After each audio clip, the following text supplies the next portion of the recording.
map in their presentations. Sorry, Baxter, what was the question first, we get through this part. But I would like to more politic here at this moment, and that is, I brought my map forward because I wanted my neighborhood to be better represented. I wanted other neighborhoods that I heard their concerns being ignored by the map that was being pushed forward. But at the last city council meeting, when there was a public hearing and map 8 was shown, and I think there were 8 bar owners that came to speak in favor of it, claiming that they were speaking in favor of the downtown businesses, yet no non-bar business was there. And it was so quickly picked up on by every single council member supporting it. It solidified my concern about the division of my downtown. That my downtown aches for representation. We don't have a council that takes the needs of the downtown residents seriously.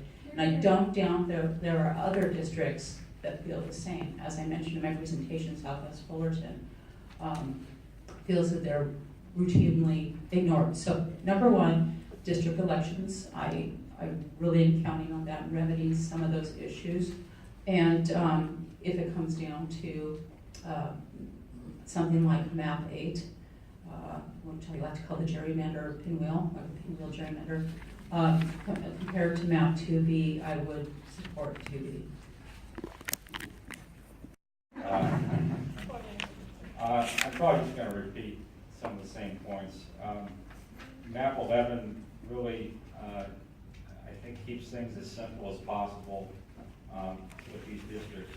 I think most voters, at least in the beginning, are going to be a lot less informed about what's going on than the people in this room. And the less confused they are, the better. I mean, if they're overwhelmed by this and they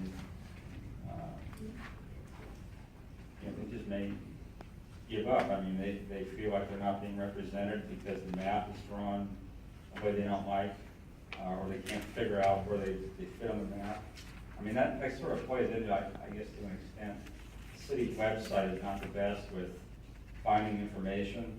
So if you went to, I mean, as it is now, to find these maps, there is a dedicated page, but you can't find it very well from like a Google search or a Yahoo search. So along those same lines, if people cannot figure out where they belong, which council member represents them, they're just going to feel very cut out of the process. I also touched on having 2 districts near Cal State Fullerton, 2 districts near Fullerton College and downtown Fullerton, which the council member from each district could weigh in on issues affecting those areas instead of having just the downtown in one area or just South of Fullerton in one area as well. I tried. I mean, there's still. I admit there's limitations about what you can do with drawing the lines, but I tried to use or preserve major streets here. Major streets are the best way to cut up districts, so you're not cutting right down the middle of the neighborhood.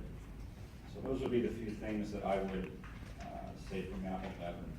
But it's ultimately up to you guys and up to you to convince the city council as well. Thank you.